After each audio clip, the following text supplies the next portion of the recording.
मेरे channel end of creation में आप सभी का स्वागत है। ब्रह्मांड, मुझे लगता है कि यह सबसे महत्वपूर्ण सवाल है कि ब्रह्मांड की उत्पत्ति कौन, क्यों और कैसे हुआ। इन तीनों सवालों के जवाब में से अभी तक आपने यह जान लिया होगा कि ब्रह्मांड को क्यों बनाया गया, अगर आपने मेरी पिछली वीडियो संसार क्या है देखी हो तो। और ब्रह्मांड को किसने बनाया इसके बारे में हम किसी और वीडियो में कवर करेंगे। फिलहाल इस वीडियो में हम यह जानेंगे कि ब्रह्मांड का निर्माण कैसे हुआ। तो इसके बारे में कई सारे वैज्ञानिकों ने कल्पनाएं की और समय के साथ ब्रह्मांड का विस्तार, कॉस्मिक माइक्रोवेव बैकग्राउंड रेडिएशन, तत्व की उपस्थिति, गुरुत्वाकर्षण लहरें और क्वांटम उतार चढ़ाव के पता लगते ही ये कल्पनाएं हकीकत में बदल गई। इन सब के बारे में मैं ज्यादा गहराई में नहीं जाऊंगा क्योंकि आप इसके बारे में आसानी से पता कर सकते हैं। तो फिलहाल आगे बढ़ते हैं। वैज्ञानिकों के अनुसार बहुत पहले कुछ भी नहीं था, न समय, न स्थान, न ऊर्जा, न पदार्थ। करीब 13.8 अरब साल पहले अचानक एक जबरदस्त विस्फोट यानी बिग बैंग हुआ। इसमें ऊर्जा, समय और स्थान की उत्पत्ति हुई। बिग बैंग के तुरंत बाद अत्यधिक गर्मी थी और जैसे जैसे तापमान गिरा, ऊर्जा से छोटे छोटे कण, इलेक्ट्रॉन, प्रोटॉन, न्यूट्रॉन बनने लगे। करीब 3,80,000 साल बाद ये कण मिलकर हाइड्रोजन और हीलियम जैसे पहले परमाणु बनाने लगे। करीब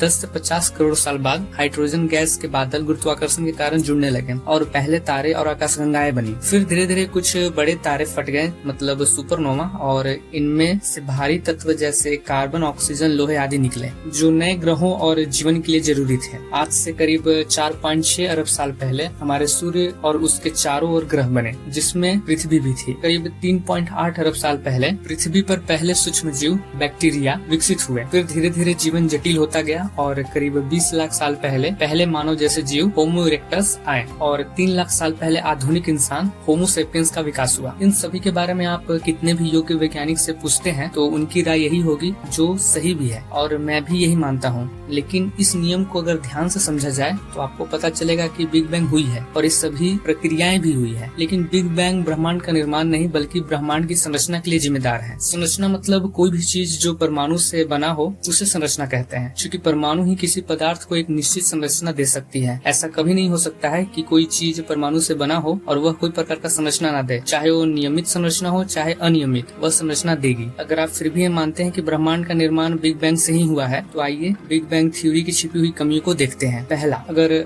स्थान बिग बैंग के बाद निर्मित हुआ है तो जहाँ बिग बैंग हुआ वह कहाँ स्थित था। मतलब किसी भी चीज को होने के लिए स्थान की जरूरत होती है, यानी स्थान पहले से उपस्थित था। दूसरा, समय, यह एक प्रक्रिया या गति है। अगर आपने मेरी पिछली वीडियो समय क्या है देखी हो तो। आगे बढ़ते हैं। अगर बिग बैंग के बाद गति आया तो बिग बैंग होने के लिए जो गति चाहिए थी वह कहाँ से आई। मतलब किसी भी क्रिया को होने के लिए गति की जरूरत होती है, जैसे बिग बैंग। तीसरा, ऊर्जा, अगर बिग बैंग के बाद ऊर्जा बनी तो बिग बैंग होने के लिए जो ऊर्जा चाहिए था वह कहाँ से आया। किसी भी कार्य को होने के लिए ऊर्जा की जरूरत होती है, क्योंकि ऊर्जा 5 घटकों से बनी है। अगर आपने मेरी पिछली वीडियो आग क्या है देखी हो तो। मतलब अगर ऊर्जा के 5 घटक बिग बैंग होने के पहले से उपस्थित है तो बिग बैंग को ब्रह्मांड की उत्पत्ति कहना गलत होगा। चौथा, बिग बैंग के प्रक्रिया में कहीं पर भी हिग्स बोसोन का जिक्र नहीं होता है, क्योंकि हिग्स बोसोन को एक स्वतंत्र कण माना जाता है, इसलिए इसे बिग बैंग के दौरान ही वास्तविकता दर्शाना चाहिए था। लेकिन वैज्ञानिकों ने इस पर ध्यान नहीं दिया, या दूसरे शब्दों में इसे बिग बैंग की प्रक्रिया में नहीं जोड़ा गया। अब तक आपने यह समझ लिया होगा कि बिग बैंग ब्रह्मांड का जन्म नहीं था, बल्कि यह ब्रह्मांड की संरचना प्रदान करने की एक प्रक्रिया थी। यह एक ऐसा चरण था जिसमें ब्रह्मांड की मूलभूत इकाइयां संगठित हुई, जिससे इसकी वर्तमान संरचना अस्तित्व में आई। इसे ब्रह्मांड के निर्माण की नहीं बल्कि इसकी व्यवस्था और रूपरेखा निर्धारित करने की एक घटना के रूप में देखा जाना चाहिए। अब आपके मन में यह सवाल आ रहा होगा कि ब्रह्मांड की उत्पत्ति से लेकर अभी तक की सही प्रक्रिया का क्रम क्या है। तो आगे बढ़ने से पहले आपको जीरो और इन्फिनिटी के बारे में जानना होगा। तो जीरो क्या है? आपने जो पढ़ा है उसके अनुसार अगर कोई चीज उपस्थित नहीं है तो उसे जीरो कहेंगे। यह बात सही है, लेकिन पूरी तरह नहीं। देखिए, हम असल में कोई पदार्थ को जीरो या कोई संख्या में कब कहते हैं तो किसी निश्चित स्थान पर उपस्थित पदार्थ को हम कोई संख्या का नाम देते हैं। वहीं अगर उस स्थान पर वह पदार्थ उपस्थित ना हो तो उसे हम जीरो कहते हैं। लेकिन हम लोग ये समझ लेते हैं कि अगर कोई चीज नहीं है तो वह खत्म हो गया है, लेकिन केवल उसका स्थान परिवर्तन हुआ होता है। जैसे पानी खत्म होना, तो यहाँ पर पानी का स्थान परिवर्तन हुआ है, ना कि पानी खत्म हो गया है। एक और उदाहरण लेते हैं, पेट्रोल का खत्म होना। इस स्थिति में भी पेट्रोल का स्थान परिवर्तन हो रहा है। जब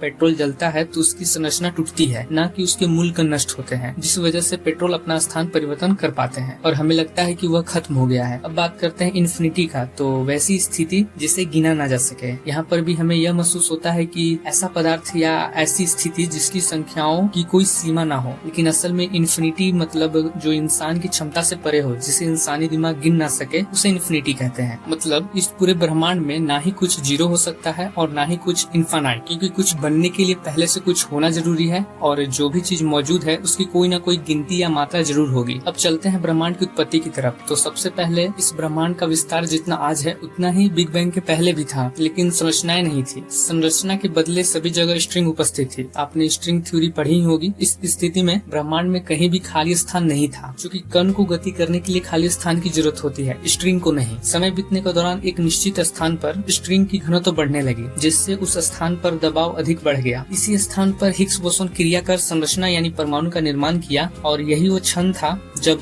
रिएक्शन इतना ज्यादा बढ़ गया कि वह एक धमाका का रूप ले लिया, जिसे हम बिग बैंग के नाम से जानते हैं। स्ट्रिंग को आप पानी की तरह समझ सकते हैं और संरचना को उस पर तैरता हुआ बर्फ, यानी पहले पानी नुमा स्ट्रिंग उपस्थित थी, फिर बिग बैंग के परिणाम स्वरूप बर्फ नुमा संरचना यानी परमाणु का निर्माण हुआ। बाकी की क्रिया वैसी ही हुई जिस प्रकार वैज्ञानिकों ने बताया है। अब आप ये सोच रहे होंगे कि आखिर इसी तरीके से ब्रह्मांड का निर्माण क्यों हुआ, तो इसके पीछे कई कारण हैं। तो आइए इसे एक एक कर समझते हैं। सबसे पहले संसार को अस्तित्व में आने के लिए गति की जरूरत थी, लेकिन शुरुआत में संसार की कोई भी ठोस संरचना नहीं थी और संरचना न होने के कारण बल भी मौजूद नहीं था, क्योंकि बल की उत्पत्ति द्रव्यमान और त्वरण यानी गति से होती है। बल की जरूरत थी ताकि गति उत्पन्न हो सके, लेकिन गति के बिना बल भी उत्पन्न नहीं हो सकता है। यह एक चक्र था। फिर भी बिग बैंग से पहले द्रव्यमान में अत्यंत सूक्ष्म मात्रा में गति उपस्थित थी। यही उपस्थित गति द्रव्यमानों को एक दूसरे के समीप ले आई, जिससे उनके बीच अभिक्रिया शुरू हुई। इस अभिक्रिया ने एक बड़े विस्फोट का रूप लिया, जिसे हम बिग बैंग कहते हैं। उस अभूतपूर्व अभिक्रिया ने संसार को एक व्यवस्थित संरचना में ढाल दिया। इस तरह गति ही वह मूलभूत तत्व सिद्ध होती है जो किसी भी द्रव्य की संरचना को जन्म देती है, उसे बदलती है और अंततः नष्ट भी कर सकती है। गति के बिना ना तो बल उत्पन्न हो सकता है, ना संरचना, ना विनाश और ना ही स्वयं संसार का अस्तित्व। उम्मीद है अब आप समझ चुके होंगे कि बिग बैंग थ्योरी क्या है। आगे इसी तरह का वीडियो आता रहेगा। इस वीडियो को देखने के लिए आप सभी को धन्यवाद।